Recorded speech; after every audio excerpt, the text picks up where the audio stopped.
Halos mabaliw at napahawak na lang sa ulo ang fan na to ng Boston Celtics sa mga nangyayari. Parang bulldozer si Zion Williamson, pinagkakaldag dito ang Boston Celtics. Parang nakumpleto na ang Infinity Stones dito ni Zion Williamson, pinagtatawanan lang ang home court ng Boston Celtics. Sobrang ganda ng laban, nag-init si Jason Tatum at Jaylen Brown dito sa 4th quarter.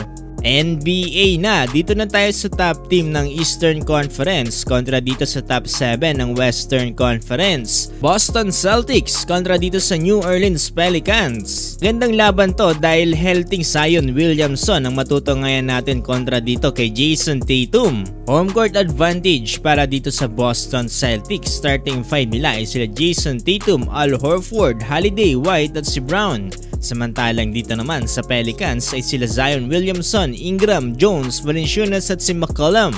Well, opening quarter, maagang pambungad sa 3 kaagad ang binitawan dito ni Al Horford para dito sa Celtics. Maganda rin ang panimula dyan ng New Orleans Pelicans mula sa pull-up jumper dito ni Ingram at sa 3 dito ni Jones. Aga ring tumutulong ang mga core players dito ng Celtics mula dito kila Jason Tatum at kay Jaylen Brown. Mukhang maganda-ganda ang pahinga dito nila Jones at Ingram dahil nagpakawala ulit to ng 2 3-pointers. Under 7-minute mark, ito na, nakumpleto na kagad ni Thanos sa mga Infinity Stones, sinugod na kagad dito ang depensa ng Boston Celtics. Halos na paatras na lang dito si Derrick White at hindi na kinontes si Zion Williamson. Nagpatuloy ang sagutan ng 3 na magkabilang panig pero mukhang mas maganda ata ang bigayan ngayon sa New Orleans Pelicans. Dagan pa ng nasa momentum ngayon na si Brandon Ingram natapos ang first quarter lamang ang Pelicans 36-25. Opening ng second quarter, nasa momentum pa rin dito ang New Orleans Pelicans. Pinanguna na kagad yan dito ng driving layup ni Marshall at dito nga sa puntos mula kay Valanciunas. Ayaw pa rin paawat dito sa ilalim ni Zion Williamson. Kinakaldag lang ang depensa dito ng Boston Celtics. Tangkita ang pagkadismaya dyan ni Al Horford. Nasundan pa ulit yan dito ng 4 straight points mula dito kay Zion. Parang mosquito kontra sa junior level yung nangyayari dito, kahit tatlo pa sa ilalim, walang palag kay Zion. Para nakamaytiban yung bola sa kamay, hindi mo talaga to maaagaw ng basta-basta. Sinubukan pumalag ni Jason Tatum from 3-point line at dito nga from inside the paint.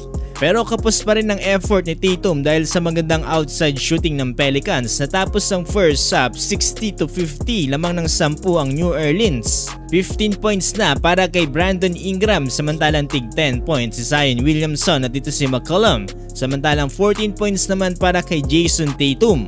Pagpasok ng third quarter, eto na, unti-unti nang bumubuhat si Jaylen Brown para dito sa Boston Celtics. Ganda ng end one play niya kontra dito kay Brandon Ingram.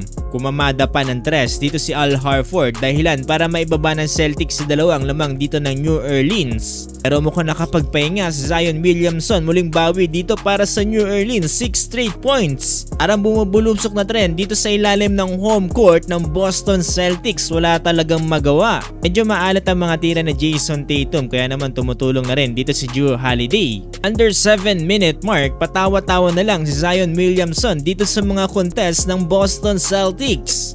No match daw, sabi ni Zion. Tapos ng third quarter, lamang pa rin ng New Orleans ng 6, 87-81. Fourth and final quarter, naghahabol pa rin dito ang Boston Celtics. Mukhang medyo nagpapetiks-petiks dito ang New Orleans Pelicans. Manaka agad ng 5 straight points para dito sa Boston Celtics, na sinundan naman dito na magkakasunod na 3 nila Sam Hauser at Derrick White. Dahilan para makuha na ng Boston Celtics ang kalamangan matapos ang slam dunk ni Tatum 101-98. Amot sa ulo ang Pelicans, nagpapetiks-petiks dito pa, unti-unti nag-init ang Boston Celtics. Halos hindi makapaniwala ang fan na to at napahawak na lang sa ulo dahil sa comeback na ginawa ng Boston Celtics. Natapos ang laban, panalo pa ang Boston Celtics 118-112. Nanguna dyan si Tatum with 28 points na sinusundan ni Brown with 22 points. 26 points para kay Williamson at 28 points para kay Ingram. Di makapaniwala at napapailing na lang si Zion.